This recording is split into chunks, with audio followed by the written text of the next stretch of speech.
Hello, welcome to the study of the book, The Fruit of the Spirit, the path that leads to loving as Jesus loved. My name is Steve Langford. I'm the author of the book, and I'll guide you in the study. The premise of the study, the premise of the book, is that in the 9 traits that the Apostle Paul called the fruit of the Spirit, Paul was sketching out for us a path that we could walk that would lead us to being able to love as Jesus loves through the power of the Spirit. Here again, those 9 traits.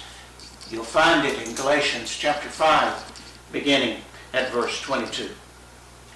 The New Revised Standard Translation says, "Now by contrast, the fruit of the Spirit is love, joy, peace, patience, kindness, generosity, faithfulness, gentleness, and self-control." Notice that Paul says that these are the fruit. Although there are 9 different traits that Paul mentions, he refers to them in the singular as the fruit. That suggests to me that these 9 traits are interrelated and interdependent. They don't stand alone. One leads to the other. Notice also that it is the fruit of the Spirit. This is the fruit that the Spirit produces in our hearts and in our minds. This is not giving us another standard by which to measure ourselves. This is not about self-effort and trying harder or doing better, because no amount of self-effort can produce peace inside, or joy. No amount of self-effort can produce love or patience. These are traits that the Spirit of God works in us, ingrains in us, as we walk in step with the Spirit. This is the fruit of the Spirit. Now, the first of those traits is love. Love represents the goal. It represents the destination of the path that we're walking. The objective, the Spirit's work inside of us, is designed to empower us to love as Jesus loved. As we walk the path that Paul maps out for us, as we live in glad dependency upon the Spirit, we will be empowered to love as Jesus loved. That is the goal. That is the objective. The next 2 traits, joy and peace, describe the Spirit. The inner spirit, the inner disposition out of which love flows. It is a reality that the inner disposition of our heart determines how we view another person and how we treat that other person. What's on the inside is manifested in our relationships on the outside. And so that inner disposition out of which love flows is one of joy and peace. The natural disposition of the human nature is one of anxiety, one of fear. And that fear is often masked as irritation and anger when things don't go our way. But we cannot love out of anxiety and fear. We cannot love out of irritation, anger, angst, and negativity. So the Spirit moves us beyond our anxiety into peace, and beyond our anger, irritation, into joy. As we live in peace, that sets joy free to flow from deep inside of us. And the result is we're positioned to choose to love as Jesus loved. You'll notice that the next 5 traits are all relational terms: patience, gentleness, generosity, faithfulness, and kindness. These 5 traits describe for us what love looks like in a relationship. When we are loving as Jesus loved, we will be patient rather than irritable. We will be kind rather than critical and judgmental. We will be generous rather than withholding compassion or understanding or forgiveness. We will be faithful rather than giving up on someone and abandoning them. We will be gentle in the way we touch them rather than hard and harsh. Those 5 traits describe what love looks like in a particular relationship, in a particular instant. The final trait is the key to them all. It is the trait of self-control. Now, self-control is not a matter of being self-disciplined. It goes beyond that. Self-discipline generally has to do with behavior and actions. When Paul speaks of self-control, he's talking about self-management. He's talking about managing that internal disposition out of which we live. Self-control is rooted in self-awareness. It is the awareness of when that anxiety stirs inside of us, when that irritation grows inside of us, so that we can put ourselves in a position for the Spirit to move us beyond the anxiety into peace, beyond the irritation and anger into joy, out of which we can then choose to be patient and kind, generous and faithful and gentle. And in doing so, in that situation, in that incident, in that relationship, we are loving as Jesus loved. 9 traits, interrelated, interdependent, that the Spirit is at work within us to produce and empower us to live out of as we learn to live in glad dependency upon the Spirit, following the guidance of the Spirit, putting ourselves in a position for the Spirit to work so that the Spirit can empower us to do what we cannot do in our own strength. I've had more than one person, one church member tell me that it is impossible for us to love as Jesus loved. And I would say, yes, indeed. It is impossible for us to love as Jesus loved in our own strength. But the Spirit is at work within us to empower us to do what we cannot do in our own strength out of our own basic human nature. The Spirit is at work within us to empower us to love as Jesus loved.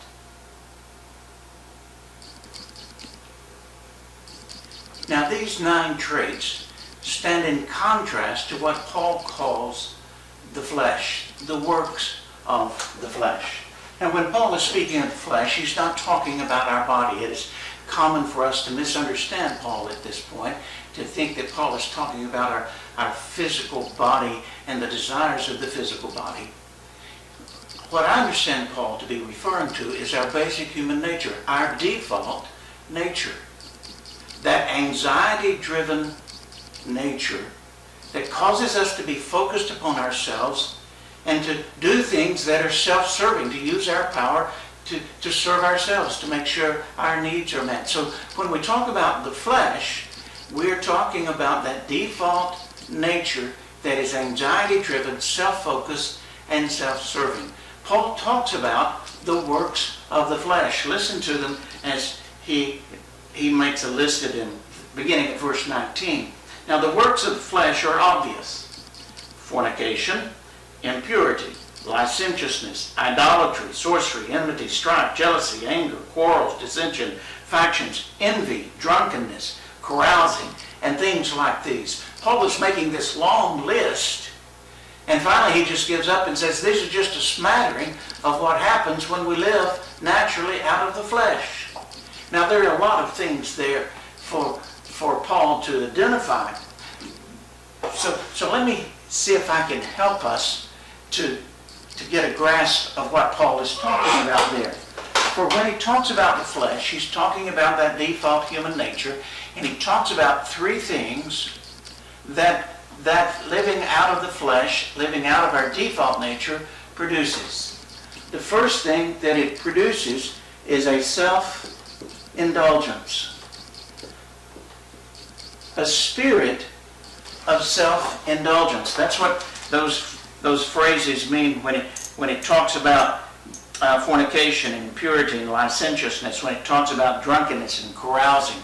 It's talking about a spirit that is seeking to gain life from something out there, to do something, to bring life and joy and happiness to my well-being. It is a seeking of life through self-indulgence of the physical appetites. The second thing that Paul says is there is a grasping for power. In this list, he mentions idolatry and sorcery. Now, those two don't communicate very well to us, but in that culture it would have. Idolatry and sorcery are two expressions of the same desire. They are an attempt to relate to the spiritual forces of the world. They are an attempt to manipulate the gods in order to have power or control over the gods, to get what they wanted from the gods. And then the third thing that Paul says living out of our basic human nature does is that it creates broken relationships.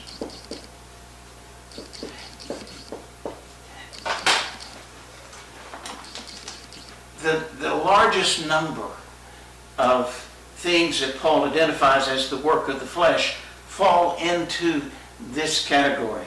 For he talks about enmity, strife, jealousy, anger, quarrels, dissensions, factions, and then he mentions envy yet again. In other words, when we live out of our flesh, it destroys relationships. It creates problems in the relationships, and the result is broken relationships in which we live alienated from one another. But notice how the 9 traits of the fruit of the Spirit relate to these 3 categories.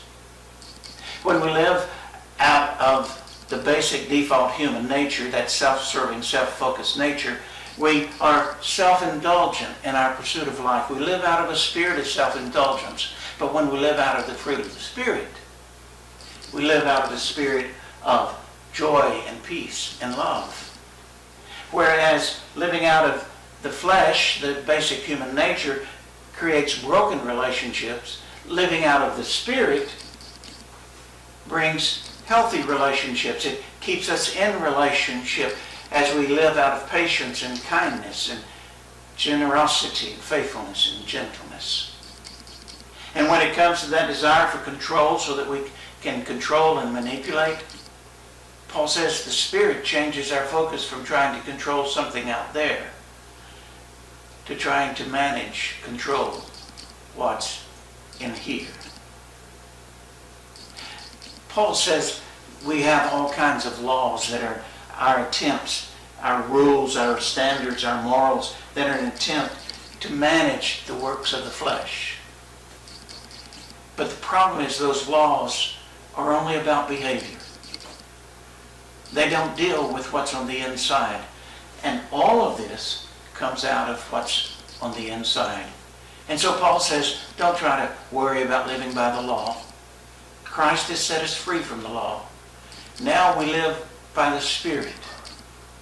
We follow the Spirit's guidance. We stay in step with the Spirit, because the Spirit will produce what the law never can.